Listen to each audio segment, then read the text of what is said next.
Assalamualaikum warahmatullahi wabarakatuh.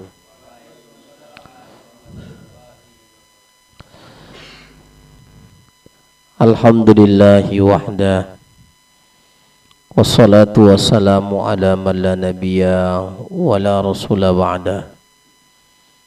Amma ba'du. Qala Allah ta'ala fi kitabihil karim, ba'da na'udzu billahi minasyaitonir rajim. Innal ladzina amanu wal ladzina hajaru wajahadu fi sabilillah ulaika yarjuna rahmatallah wallahu ghafurur rahim. Wa qala aidan innamal a'malu binniyat wa innama likulli imri'in ma nawa. Faman kanat hijratuhu ilallahi wa rasulihi fa hijratuhu ilallahi wa rasulihi. Wa man kanat hijratuhu lidunya yusibuha aw imra'atun yankihuha fa hijratuhu ila ma hajara ilaihi.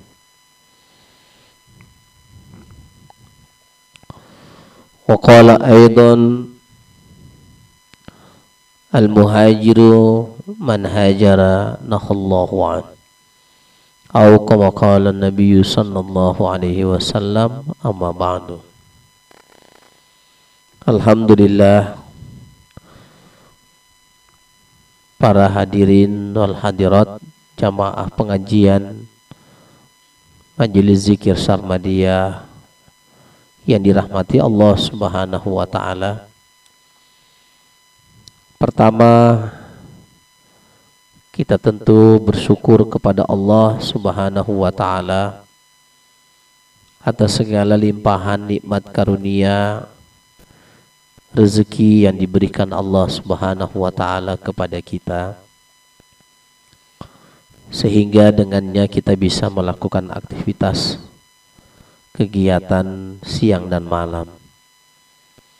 Dan tentu kita bersyukur kepada Allah di mana Allah menempatkan zahir dan batin kita di majelis ini, majelis yang dicintai Allah Subhanahu wa ta'ala, majelis untuk membersihkan diri kita dan menambah ilmu tentang Allah Subhanahu wa ta'ala. Mudah-mudahan kita senantiasa ditempatkan di tempat-tempat yang dicintai Allah Subhanahu wa ta'ala seperti mana majelis ini. Salawat dan salam tidak lupa kita sampaikan ke haribaan Nabi sallallahu alaihi wasallam. Allahumma salli ala Sayyidina Muhammad wa ala ali Sayyidina Muhammad. Para hadirin sidang jamaah yang dimuliakan Allah, kembali kita hadir di dalam pengajian kitab Al-Hikam,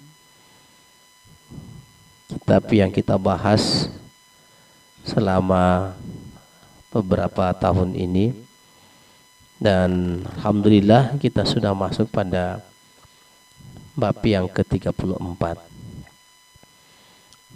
Sebelum kita mulakan, mari kita kirim satu Fatihah untuk penulis kitab Al-Hikam ini, yaitu Syekh Ibnu Athaillah As-Sakandari, ila hadratin Nabi Muhammadin Mustafa Rasulullah sallallahu alaihi wasallam, wa khususan ila ruhi Syekh Ibnu Athaillah As-Sakandari. Syaulillahi wa lahumul Fatihah. A'udzu billahi minasyaitonir rajim. Bismillahirrahmanirrahim. Alhamdulillahi rabbil alamin, arrahmanir rahim, maliki yaumiddin. Iyyaka na'budu wa iyyaka nasta'in. Ihdinas siratal mustaqim. Siratal ladzina an'amta 'alaihim ghairil maghdubi 'alaihim waladdallin. Amin. Alhamdulillah. Kita langsung pada kitabnya. Bismillahirrahmanirrahim. Qala Ibnu Athaillah As-Sakandari fi Kitabil Hikamil Athaiyah. Berkata Syekh Ibnu Athaillah di dalam kitab Al-Hikam Al-Athaiyah, wa nafa'ana bi ulumihi fid dharaini. Semoga kita bisa mengambil manfaatnya di dunia dan di akhirat. Qala al-musannif, berkata pengarang kitab ini, akhrij min awsafi basyariyatika an kulli wasfin munaqidin li'ubudiyatika litakuna linida'il haqqi mujiban wa min hadratihi qariban. Saya ulangi kembali. Qala al-musannif, berkata penulis kitab ini, akhrij min awsafi basyariyatika an kulli wasfin munaqidin li'ubudiyatika litakuna linida'il haqqi mujiban wa min hadratihi qariban. Artinya, akhrij, bermula keluarkanlah, min awsafi basyariyatika, daripada sifat-sifat kemanusiaanmu, an kulli wasfin, dari setiap hal-hal sifat-sifat, munaqidin li'ubudiyatika, yang bertentangan dengan kehambaanmu, litakuna linida'il haqqi mujiban, agar engkau mudah menjawab, menyambut panggilan Allah yang hak, wa min hadratihi qariban, dan dari hadiratnya engkau dekat. Secara terjemahnya adalah, keluarkanlah sifat-sifat kemanusiaanmu yang bertentangan dengan kehambaanmu, agar engkau mudah menyambut panggilan Allah yang hak, dan engkau akan mudah untuk dekat dengannya. Para hadirin sidang jamaah yang dimuliakan Allah, saya mulakan juga dengan penjelasan sedikit dalam kitab ini. Awsafil basyariyati imma zahiran wa hiya a'malul jawari. Sifat-sifat kemanusiaan imma zahirah, adapun yang secara zahir, wa hiya a'malul jawari, itu adalah perbuatan-perbuatan jawari, perbuatan-perbuatan jasad. Wa imma batinatu, adapun batinah, kerohanian atau rohani, wa hiya amal qalb, dia adalah amal qalb, amal hati. Wahima wa kullu minhuma imma ta'atin wa imma ma'siyah, dan setiap di antara keduanya ini ada amalan yang taat dan ada amalan yang maksiat. Jadi ada zahir yang bermaksiat, ada batin juga yang bermaksiat.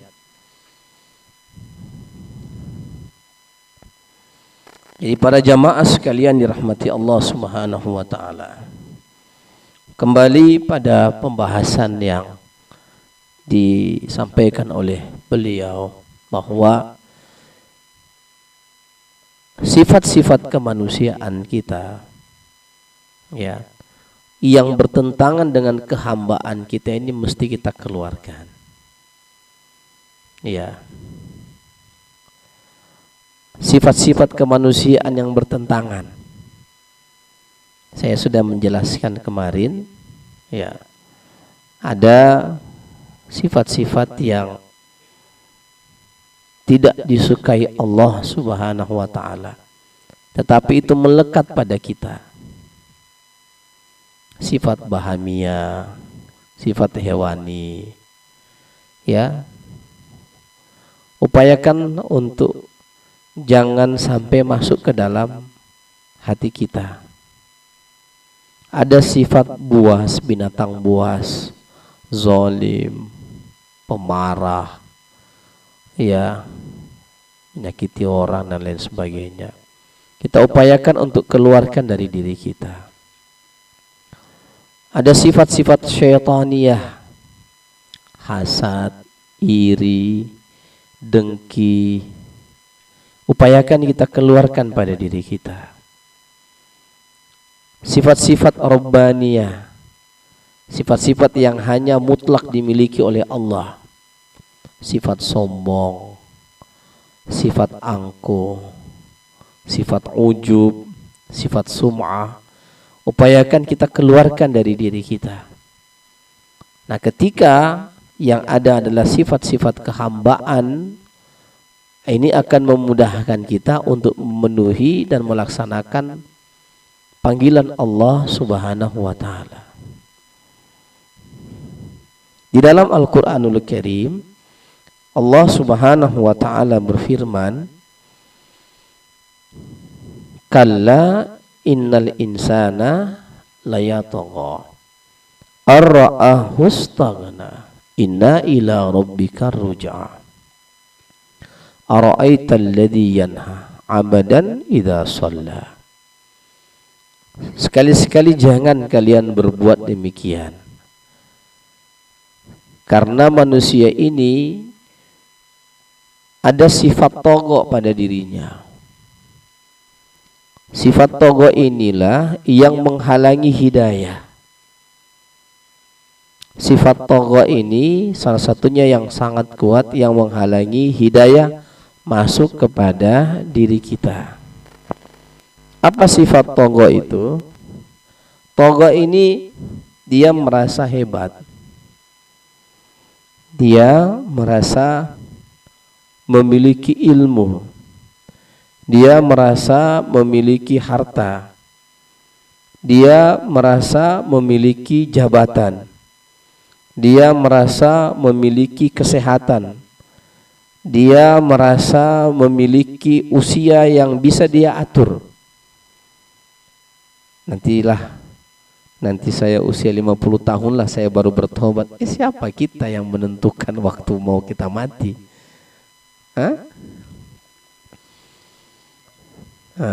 Jadi inilah penyebab seseorang itu terhalang dari hidayah, dan seseorang itu terhijab dari dekatnya dia dengan Allah. Maka itu harus dikeluarkan. Ya tasawwafu, maka di pelajaran tasawuf ini untuk membersihkan itu. Untuk membersihkan itu. Ya. Tetapi kita tidak akan bisa menyadari apa yang menjadi aib-aib pada diri kita kalau kita tidak berupaya untuk muhasabah ke dalam. Muhasabahnya ke dalam. Sebab kenapa? Karena manusia ini sudah merasa beramal soleh yang banyak. Ya, makanya tetap harus meneliti aib-aibnya ini. Aib-aib diri kita, bukan aib-aib orang. Ya. Kalau orang itu merasa kurang, dia terus beramal. Jangan sampai kita ini terkena tulul amal. Tulul amal ini panjang angan-angan. Merasa berilmu sehingga tidak mau belajar. Merasa soleh sehingga tidak mau menambah kesolehan. Kebanyakan kita itu terbalik, kata seperti yang Nabi sampaikan. Kita ini qanaatul amal, ya. Kita ini wa tama'atul dunya. Semestinya qanaatud dunya wa ta'amatul amal. Kebanyakan manusia itu qanaah dengan amal tetapi tamak dengan dunia. Ya. Qanaah, dah cukup dah. Iya, penting sholat 5 waktu lah, dah cukup dah. Tapi kalau urusan dunia tamaknya nauzubillah, rakusnya nauzubillah. 1 minta 2, 2 minta 3, 3 minta 4, 4 minta 5. Tapi dengan amal dia tidak tamak. Padahal ini mesti paling minimal seimbang. Dia tamak dengan dunia dan tamak juga mesti dengan akhiratnya. Ini adalah penyakit-penyakit pada diri kita sehingga kita tidak mau meningkatkan amal saleh. Sehingga kita tidak mau meningkatkan amal kebaikan. Sudah merasa cukuplah dengan amal. Tidak boleh merasa cukup dengan amal. Ya. Sebagai seorang salikin tidak boleh merasa cukup dengan amal. Ya, bahkan kita ini takut-takut dengan amal kita. Orang yang betul-betul beramal saleh, dia takut dengan amalnya. Takut tidak diterima oleh Allah. Takut amalnya sedikit. Tidak mencukupi untuk perjalanan panjang menuju akhirat. Maka Imam Ali bin Abi Thalib mengatakan, sedikitnya bekal, panjangnya perjalanan. Ini kelasnya Ali bin Abi Thalib. Demikian sedikitnya amal, sementara perjalanan panjang. Ada alam kubur, kita tidak tahu berapa ratus tahun, berapa miliar tahun kita di alam kubur. Entah kita dicemeti kah, entah di palu gadam kah, entah dipaku pakai paku apa, kita tidak tahu. Sementara amal kita sangat sedikit. Ini jangan kita qanaah dengan amal yang sedikit itu. Semestinya kita harus terus tambah. Yazid, kita tambah, kita tambah, kita tambah. Orang yang betul-betul beramal, dia tidak akan melihat amalnya, tetapi dia melihat Rabbnya. Sebagai seorang hamba itu yang dimaksudkan. Kalau sudah kita bisa keluarkan yang begini, maka kita tidak akan puas dengan amal saleh yang kita perbuat. Kita tidak akan pernah merasa bahwa kita sudah beramal saleh. Bahkan kita merasa amal saleh kita itu tidak ada apa-apanya. Belum ada apa-apanya. Contoh kasus kita ini, sudah bertahun-tahun kita sholat, sudah bertahun-tahun kita puasa, sudah bertahun-tahun kita belajar. Ketika ditanya bagaimana amalmu, tidak ada, Pak. Jadi orang-orang yang memang betul-betul menjalani perjalanan untuk menggapai ridha Allah, ketika ditanya apakah Anda sudah beramal, kita akan mengatakan, lah, tidak ada amalku ini. Padahal orang lihat dia setiap hari saban waktu ke masjid, tapi ketika ditanya, kita amal sedikit ini yang mau kita bawa ke akhirat. Nah, ya, maka disitulah kita mawas diri. Disebabkan karena kita merasa qanaah dengan amal kita, sedikitnya amal kita, sehingga kita mawas diri. Sementara orang yang merasa cukup dengan amalnya, dia tidak akan merasa mawas diri. Dia sudah cukuplah. Ini penyakit. Ini penyakit, ya. Setelah sholat fardu ada sholat sunat. Setelah puasa wajib ada puasa sunnah. Setelah ada zakat ada sedekah. Ya. Jadi banyak sekali amal-amal yang kita lakukan, ya, yang itu ketika kita lakukan terus dengan menjadikan diri ini sebagai hamba Allah, maka kita tidak pernah merasa puas dengan amal kita. Kita akan terus menambah gairah kita beramal saleh, gairah kita beribadah. Kalau dalam majelis ini, gairah kita berzikir kepada Allah Subhanahu wa taala. Nah, ini harus dikeluarkan dari dalam diri kita ya. Kalau kita tidak paham betul, akan sangat sulit bagi kita untuk bisa beribadah kepada Allah Subhanahu wa taala, menyambut panggilan Allah yang hak dan kemudian mendekat kepadanya. Ya. Kalau kita mewaspadai pada diri kita ada sifat-sifat yang buruk seperti itu, kita akan waspada. Kita tidak mau lengah. Karena syaitan ini akan berusaha untuk menjerumuskan kita. Syaitan ini akan berupaya untuk membuat kita malas beribadah. Kenapa malas beribadah? Kita sudah merasa cukup dengan ibadah kita. Tapi kalau urusan dunia, ada yang merasa cukup? Nah, ada. Susah untuk merasa cukup dengan dunia ini. Ada satu mau tambah lagi, mau tambah lagi, mau tambah lagi. Ya, ada 1 kelong tambah 2 kelong. Untung tak ada orangnya. Ini contoh, enggak semuanya. Ada 1 gerobak tambah gerobak 1 lagi.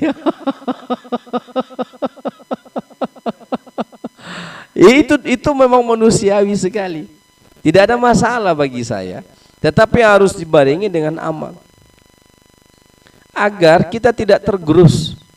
Ingat kata-kata saya tadi, kalau Nabi itu mengatakan, undur man huwa asfala minkum wa la tanduru ila man huwa fawqakum alla tajdaru an la tajdaru nikmatallahi alaikum.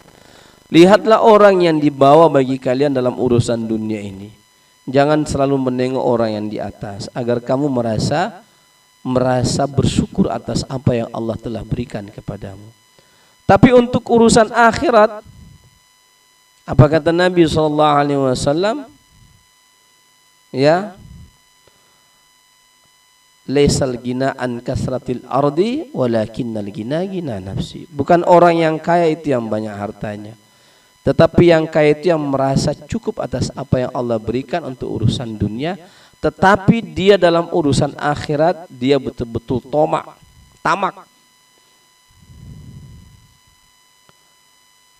Ya.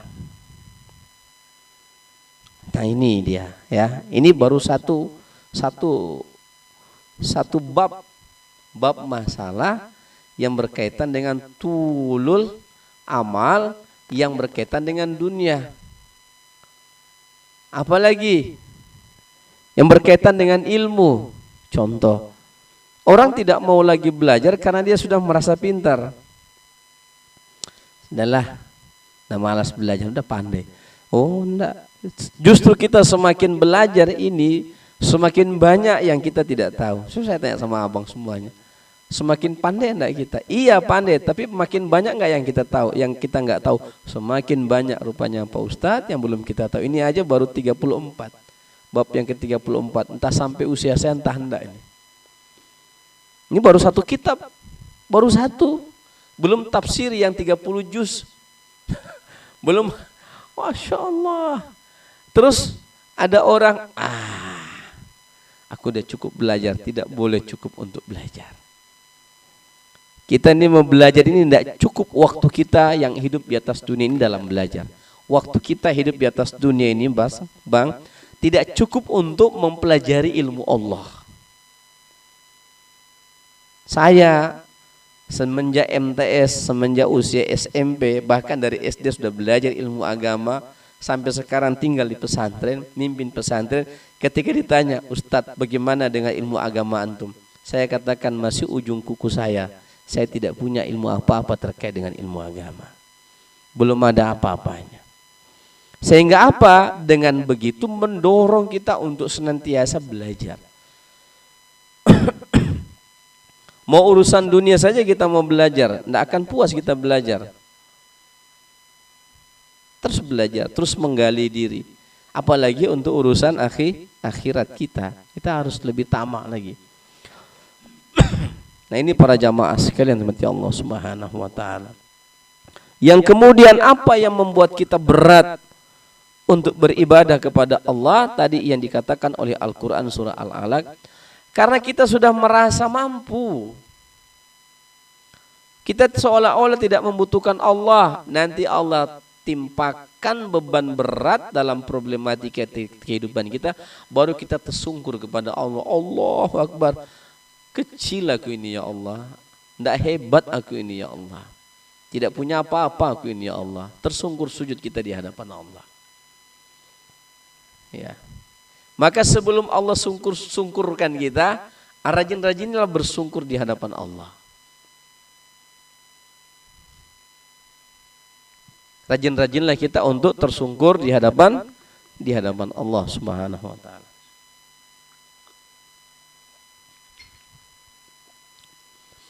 Jadi segala hal-hal yang dimiliki oleh hamba tadi, sifat-sifat yang dimiliki oleh hamba tadi, sombong, ujub, riya, sum'ah, gila kehormatan, gila harta, itu harus dikeluarkan, harus kita mujahadah, harus kita riyadah untuk membersihkan itu di dalam hati kita. Inilah yang disebut dengan tasawuf. Tasawwafa, membersihkan. Tasawuf itu sufi itu seperti misalnya, saya pernah jelaskan dulu itu ada dulu orang tua dulu kalau kuning airnya ditaruh tanah pasir, kemudian sabut kelapa atau aren ya, baru disiram, baru keluar itu yang bersih-bersih. Nah, demikianlah pengajaran tasawuf itu mestinya. Bukan semakin dia belajar tasawuf semakin baga dia. Itu salah belajar itu. Ya. Semakin dia belajar semakin dia baga, itu salah itu. Ya. Orang semakin belajar itu semakin seperti padi, semakin berilmu dia semakin merunduk. Semakin berilmu dia semakin merunduk. Semakin berilmu dia semakin tunduk dia dan taat kepada Allah Subhanahu wa taala. Baik. Demikian juga kalau sudah seperti itu, maka akan mudah kita untuk beramal soleh. Akan mudah kita untuk tunduk dan sujud di hadapan Allah. Akan mudah kita untuk baca Quran. Akan mudah kita untuk berzikir kepada Allah. Saya jelaskan tadi sama Royan di masjid itu, waktu azhar. Saya bilang, nak, semua spiritual yang kita kerjakan ini adalah jalan untuk menguatkan iman kita kepada Allah. Seperti mana jasad membutuhkan makanan, maka rohani juga kita membutuhkan makanan. Maka makanan rohani ini adalah amal-amal ibadah yang kita lakukan. Kalau ini kita berikan dia punya energi, kekuatan, inilah yang mendorong, yang memudahkan kita untuk menambah-nambah amal-amal yang lain. Dan kita tidak pernah merasa puas, kita senantiasa rakus. Ya, 100 kali zikir, enggak cukup nih. Oh, tambah lagi 200, enggak cukup nih. Tambah lagi 300 zikir, enggak cukup nih. Tambah lagi 400 zikir, enggak cukup. Masih enak ini, masih. Kenapa kita merasa enak? Saya kasih contoh begini ya. Ibu-ibu sering didatangi tamu enggak? Di rumahnya. Ya.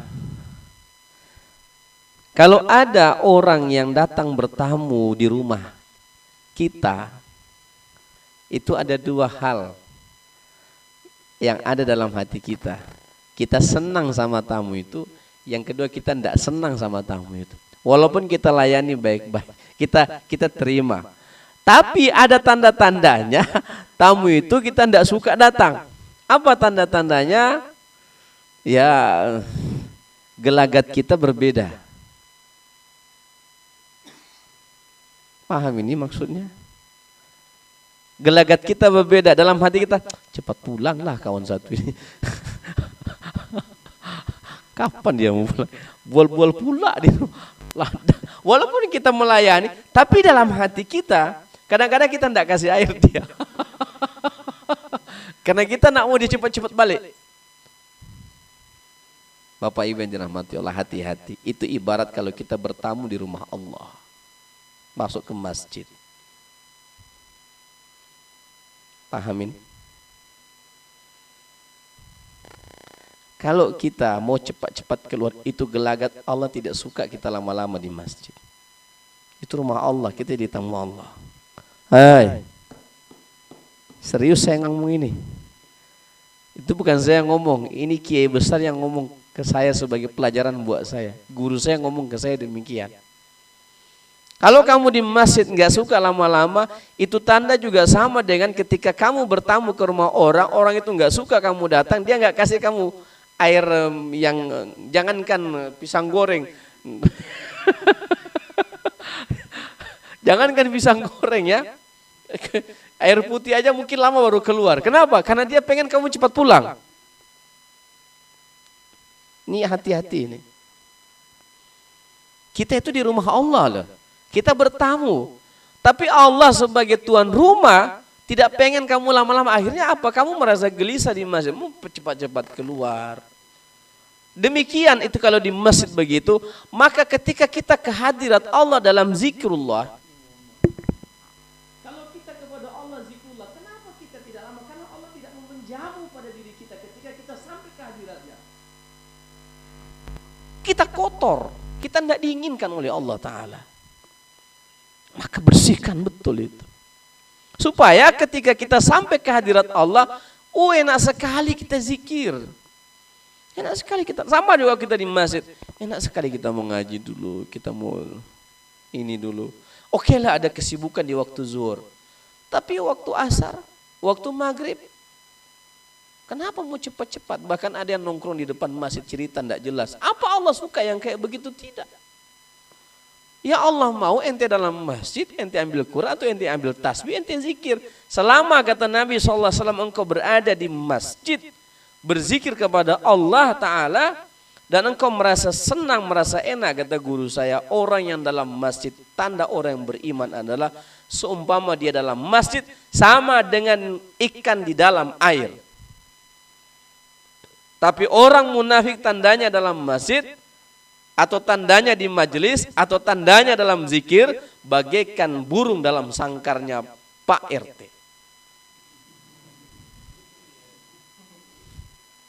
Pengen keluar, pengen keluar, pengen keluar.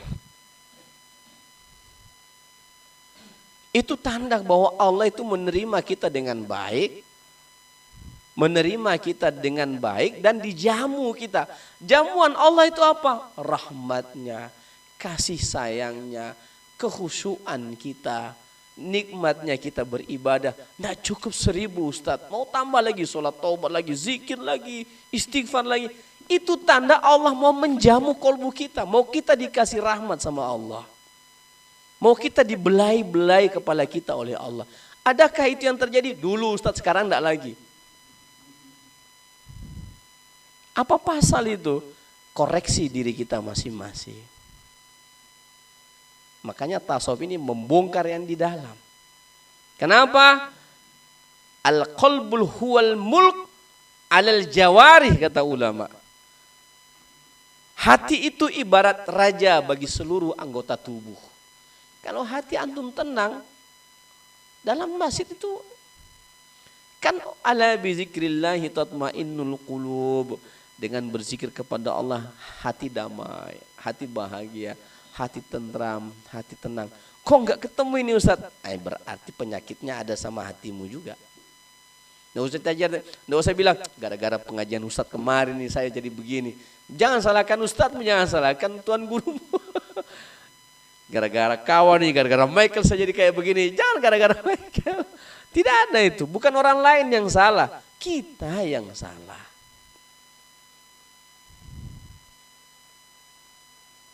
Nah, ini sudah mulai nih, ya. Kita bertahun-tahun kok enggak ada peningkatan ini, ya. Ya, malah semakin ini bertambah ilmu. Manis dada ilman yang lam yasdad minallah wa lam yasdad minal huda illa bu'dan. Siapa-siapa yang belajar, siapa-siapa yang bertambah ilmunya tapi tidak bertambah amalnya, bukan dengan ilmu dia bertambah dekat dengan Allah, tetapi malah semakin dijauhkan Allah darinya. Ini kita perlu takut hadis Nabi SAW ini. Makanya bukan saya menganu kita semua, tidak. Saya ini menghardik diri saya sendiri. Kata Imam Al-Ghazali mengatakan, jadilah kamu sebagai hakim pada dirimu sendiri. Hakimi dirimu sendiri. Kenapa saya jadi kayak begini ya? Ayo berubah. Hijrahlah. Hijrah itu bukan hanya sekali dua kali. Hijrah itu setiap saat. Kata Nabi SAW, al-muhajiru man hajara nahallahu an. Orang yang hijrah yang sebenarnya itu adalah dia yang hijrah dari sesuatu yang tidak baik menuju yang baik. Dari sesuatu yang baik menuju yang lebih baik lagi. Itu hijrah. Jadi kalau kita sudah merasa puas, alamat itu kita berikutnya kita akan terperosok kepada futur, kepada jurang terdalam. Akhirnya kita tidak bangkit-bangkit lagi. Susah itu. Saya pernah jelaskan. Jangan sampai kita futur terlalu lama. Coba tengok kawan-kawan, yang futur terlalu lama mau bangkit itu berat sekali. Maka kalau sudah terperosok, cepat-cepat bangkit lagi, cepat-cepat bangkit lagi, cepat-cepat beramal soleh lagi. Ya. Waalaikumsalam warahmatullahi wabarakatuh. Masya Allah. Ya. Saya jelaskan kemarin kan itu. Ya, belajar untuk istiqomah ini memang berat. Ya. Belajar untuk bisa istiqomah ini memang berat. Tetapi istiqomah itu lebih baik daripada 1000 karomah. Kalau hanya untuk mengejar karomah, ya, mengejar kehebatan, kedikdayaan, habis itu melempem itu ibadahnya. Ya, enggak ada yang bertambah apapun. Ya. Dari sholat mestinya setelah kita belajar ini, dari sholat yang biasa-biasa saja menjadi sholat yang luar biasa. Apa sholat yang luar biasa? Kesempurnaan syariatnya dapat, mulai dari wudu sampai salat dapat dia. Yang kedua, kesempurnaan batinnya kepada Allah dia dapat. Sehingga kalau sholat itu memang dia kata guru saya, orang yang sudah sampai makomnya wusul kepada Allah, dia itu menanti-nanti kapan datangnya sholat.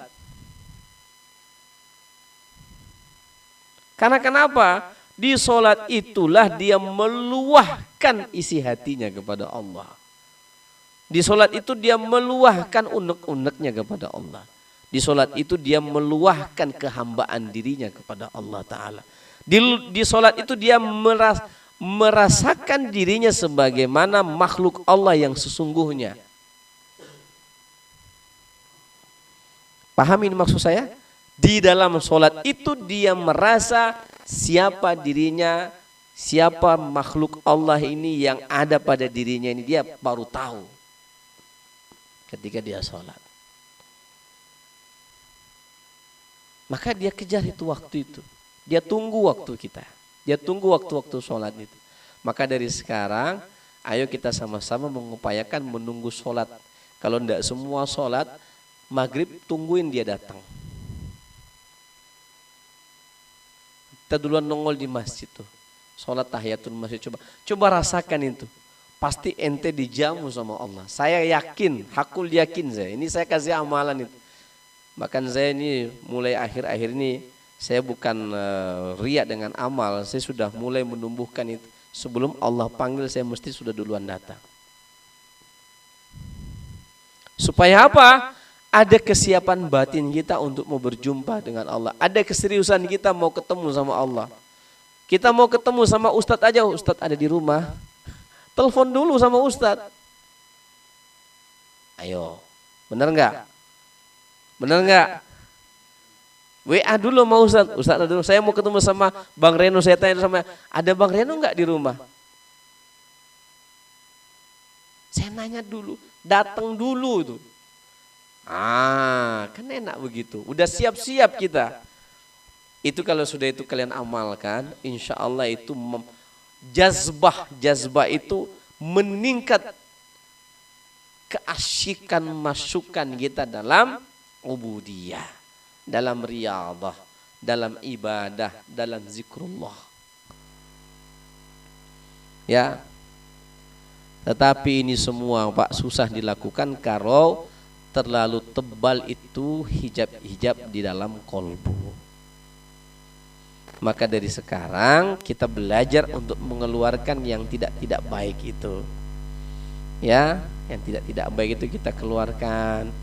Kita mesti rianda, kita istighfarkan kepada Allah, kita minta ampun kepada Allah, kita minta ya Allah keluarkan sifat-sifat buruk dalam hati saya ini.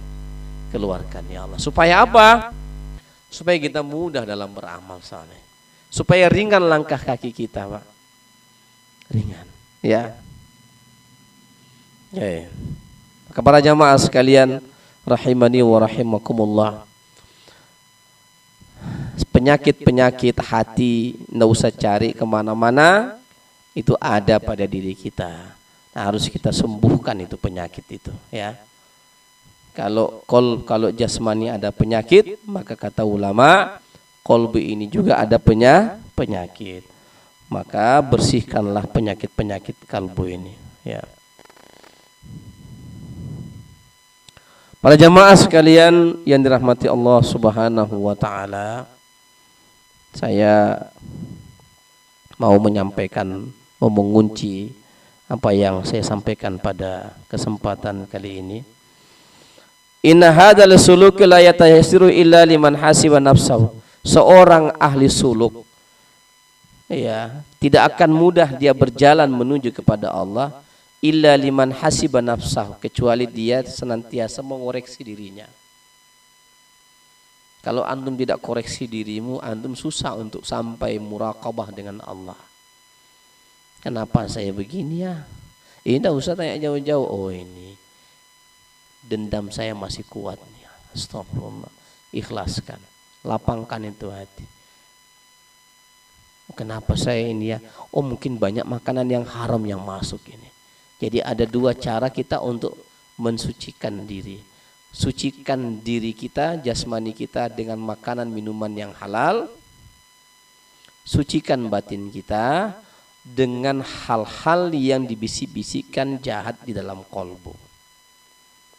Ya, nah ini dua hal. Ya, semoga kita semuanya bisa mudah, ya. Jadi tadi kata kuncinya akhruj, keluarkan. Dikeluarkan. Antum yang keluarkan itu, bukan saya. Yang kenal diri antum ya antum sendiri. Yang kenal kalian ya kenal sendiri. Kalau dia pemarah, jangan jadi pemarah dulu. Kalau ghadabun fillah, marah karena Allah boleh. Misalnya ada kezoliman yang terjadi, kita marah. Marah itu di jalan Allah boleh. Tapi kalau marah nggak jantrungannya, kucing lewat aja kita marahin, itu mulai ditinggalkan. Ya, apalagi misalnya cenderung sama perempuan misalnya, ya, pantang nengok, mulai belajar untuk menundukkan pandangan. Kata Nabi SAW, kalau engkau melihat wanita yang lain itu membuat kamu menyukainya atau kamu terkesan, maka segera kamu balik ke rumahmu, karena apa yang ada pada dia ada juga pada diri istrimu. Pulang cepat. Maka istri-istri kalau suami cepat pulang, cepat mandi bagus, berdandan yang bagus. Ya, karena apabila kamu melakukan itu kepada istrimu, kamu itu dalam keadaan beribadah dan kamu dapat pahala, istrimu dapat pahala. Itu caranya. Ya ma'syara syabab, man istata' minkum ba'ah falyatazawwaj. Fa illam yastati' fasiyam fa innahu ju'. Wahai anak muda, kalau kamu sudah sampai waktumu kawinlah. Kalau kamu tidak bisa kawin, banyak-banyak puasa. Karena puasa itu benteng bagimu untuk terhalang dari hal-hal yang tidak disukai Allah Subhanahu wa ta'ala. Ini salah satunya. Kalau terlalu cinta terhadap harta, rajin-rajinlah bersedekah. Jangan tamak dengan dunia. Rajin-rajinlah memberi. Karena dengan rajin memberi, dengan rajin bersedekah, Allah akan hilangkan kerakusan di dalam hatimu ini terhadap dunia. Kalau kamu malas beribadah, malas sholat, maka jangan sampai kamu kalah dengan rasa malasmu itu, kamu harus lawan. Itu disebut dengan al-jihadu 'alan nafs. Kamu berjihad untuk menundukkan nafsumu. Nanti akan kita bahas. Al-aslu kullu ma'siyatin ar-ridha 'alan nafs. Asal muasal seluruh maksiat itu adalah mengikuti hawa nafsu.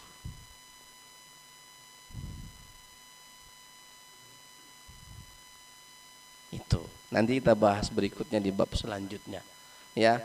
Maka para jamaah sekalian rahimani wa rahimakumullah, ya, dari sekarang kita berupaya dan berusaha, ya. Tidak usah salahkan ini majelis. Gara-gara sampai jam 2 makanya saya tidak. Salahmu sendiri. Ya. Nah, jadi ayo dari sekarang benahi dirinya masing-masing.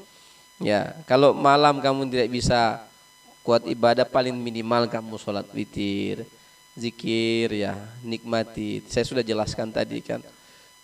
Terus gimana kalau begitu, kalau kita tidak dijamu sama Allah, kalau begitu kita tidak usah zikir. Bukan itu jawabannya. Bagaimana kamu bisa membuat Allah ridho kepadamu? Itu yang kamu harus lakukan. Masa kita membuat kekasih kita bisa cinta sama kita? Bisa. Kata Bang Reno, jauhlah bukit akan kudaki, luasnya lautan akan kuseberangi, demi engkau wahai kekasihku.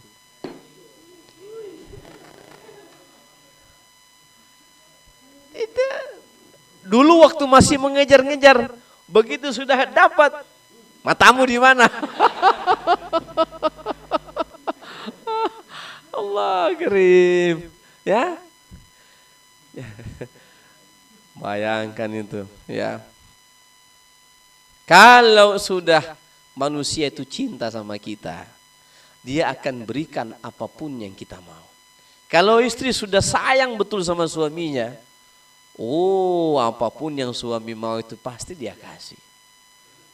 Asalkan jangan menduakan dia. Itu aja dia tak mau tuh, tak mau berbagi. Ya, akan berat ya Bu ya.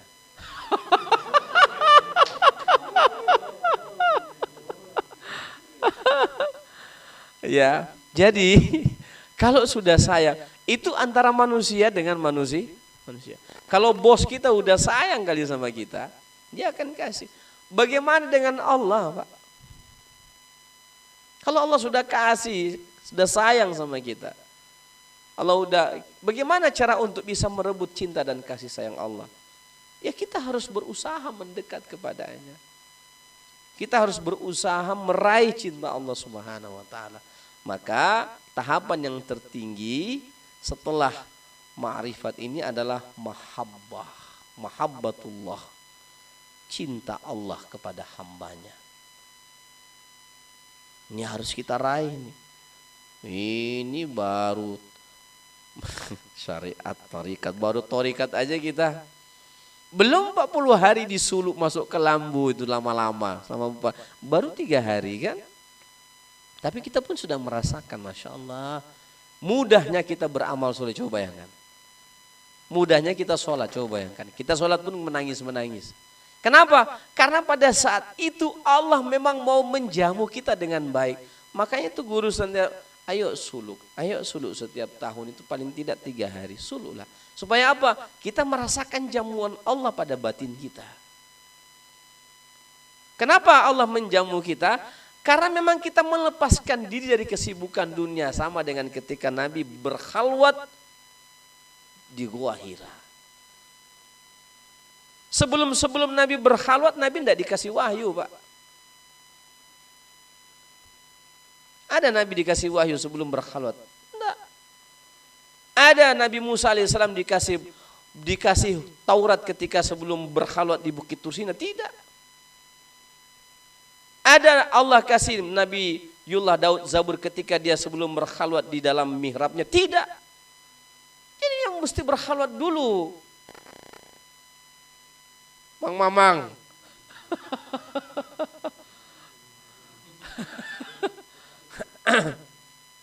Jadi yang 40 hari ini mesti serius berkhalwatnya. Jangan eca-eca. Ya.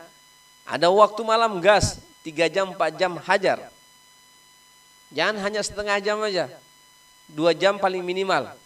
Supaya terjamu batin kita itu. Ya 1000 la ilaha illallah, 1000 Allah.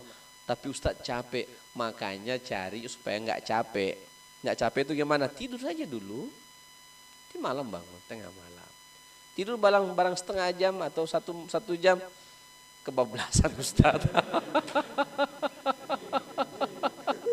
Masalahnya kalau kebablasan Ustaz, ulang lagi dari awal. Iya ya. Jadi kita akan susah untuk menerima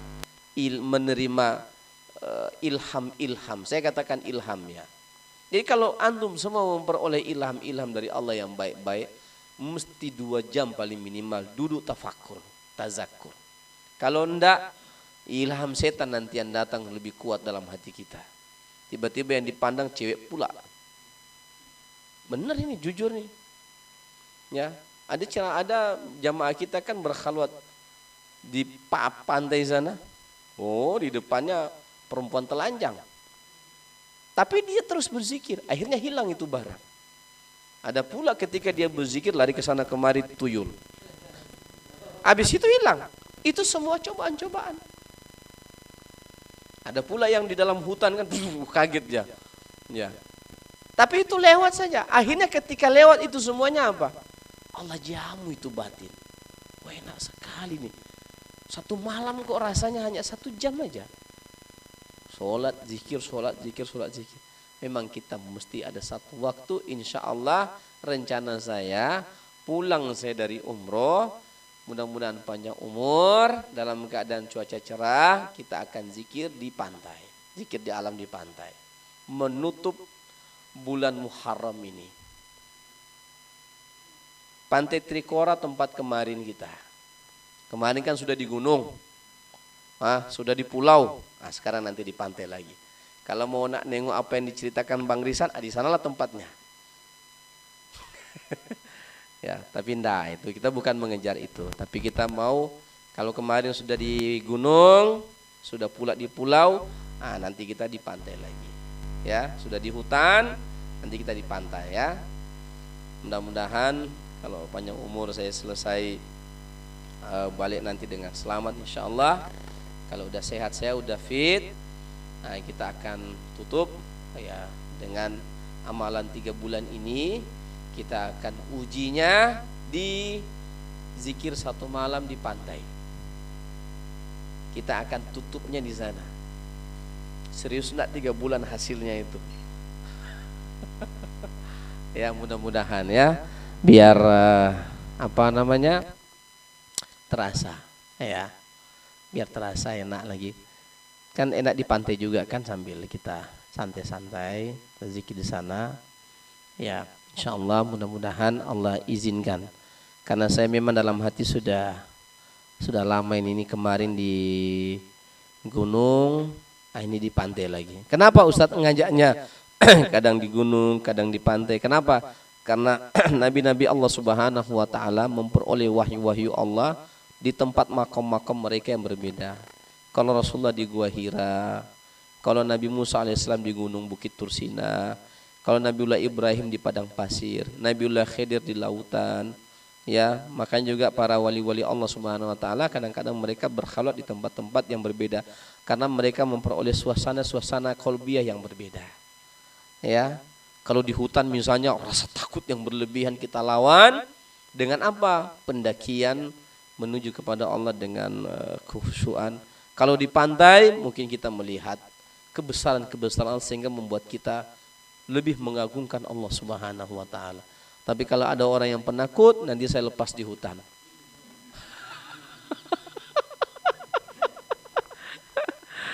Karena salah satu ciri khas kita di tarekat Qadiriyah, di majelis zikir Salmadin, ciri khasnya adalah kita zikir di alam 1 malam. Ya, itu ciri khas yang saya coba untuk bangun ya. Kenapa? Karena guru saya juga mengajarkan begitu. Sholat, zikir. Oh, enak syahdu ya. apalagi yang belum pernah mengalami. Ada abang, abang itu hampir kabur dia, tapi karena dia ingat kepada Allah Ta'ala, tidak jadi kabur. Yang jadi bertahan. Tapi datang terus ke Bang Samsul, kapan dijemput Ustadz, kapan dijemput Ustadz.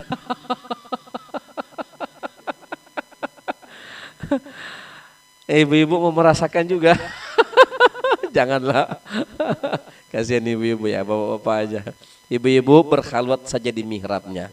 Sudah dibuatkan mihrab sama suaminya kan. Nah, mihrab. Kalau kami pergi ke pantai, ibu-ibu mihrabnya, zikirnya di mihrab. Biar nyambung itu. Nyambung batinnya. Ya. Ini yang saya sampaikan. Semoga kita berupaya. Sebenarnya di sana itu, di tempat kita berkhalwat itu adalah banyak sekali hikmah dan tujuan yang saya mau ajarkan. Di antaranya adalah mempelajari diri sendiri satu. Yang kedua, menjauhkan diri dari hiruk pikuk urusan-urusan duniawi dulu. Kenapa? Karena ini semuanya penghalang kalau kita mau khusyuk. Kita belajar khusyuk. Bukan karena kita di masjid tak khusyuk, tidak. Ya, mungkin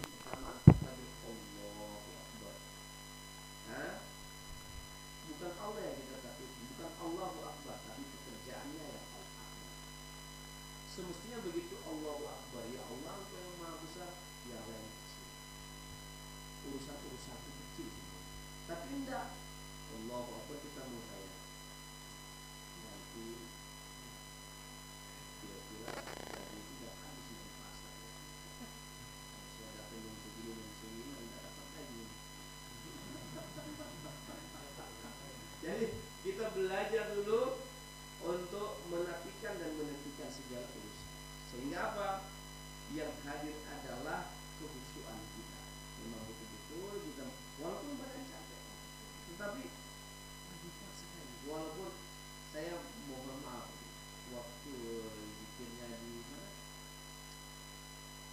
di daerah Eka Anculan, saya lepas Pak Wali itu di pinggir danau. Saya pikir dia mau kabur, dia bertahan dan lebih khusyuk ya. Saya tanya Pak Wali, saya sini siap Ustaz. Luar biasa. Bertahan. Ini kalau yang lain saya lepas di sini yang baru-baru mungkin kabur Pak. Karena memang gimana suasana itu, cekam juga itu ya. Tapi alhamdulillah ya, di balik itu merasakan sentuhan ilahi dalam hidup. Ya. Maka memang ya kita mesti ada satu istilahnya, kita bisa kayak gitu ya. Tamasya kehadiran Allah. Kita bertamasya. Ya. Kita harus sedikit-sedikit uzlah. Ada makanya dalam hukum tasawuf itu ada yang namanya uzlah, ada yang namanya khawlah. Ya. Uzlah itu menghentikan sedikit diri kita dari hidup dunia. Khawlah itu berdua-duaan kita dengan Allah. Itu maknanya. Ya. Kalau ada yang tanya apa itu uzlah? Uzlah itu bermaksud berupaya untuk mengasingkan sedikit diri kita, menjauhkan diri dari hidup dunia. Kalau itu apa? Kita berdua-duaan, bermesra-mesraan, bercinta-cintaan dengan Allah. Jadi kita bercinta sama Allah. Dia mau coba-coba di kuburan sendiri. Lebih terus lagi tantangannya ya. Ya, ini maksudnya bercinta-cintaan dengan Allah itu menumbuhkan rasa cinta kita kepada Allah. Sehingga menetes air mata kita, ya Allah, aku dari saat lahir sampai sekarang Engkau lah yang memelihara. Sehingga kita jatuh cinta. Ya. Kita melihat kasih sayang Allah pada diri kita yang luar biasa sekali. Sayangnya Allah sama kita luar biasa sekali. Sudah sejak ini masih kita dikasih istri, masih kita dikasih anak, kita masih dikasih cucu, kita masih dikasih rezeki, kita masih dikasih kesehatan, kita masih diizinkan untuk beribadah, kita masih diizinkan berkumpul dengan orang-orang soleh, kita masih dipertemukan sekali yang kita syukuri di hadapan Allah. Sehingga itu menambah keinginan kita untuk semakin mendekat kepada Allah Ta'ala. Ya, kita tidak tahu kapan kita dipanggil Allah. Ya. Oke, demikian yang dapat saya sampaikan. Kita tutup dengan doa kifaratul majelis. Subhanallah, syallallahu la ilaha illa anta astaghfiruka wa atubu ilaik. Wassalamualaikum warahmatullahi taala wabarakatuh.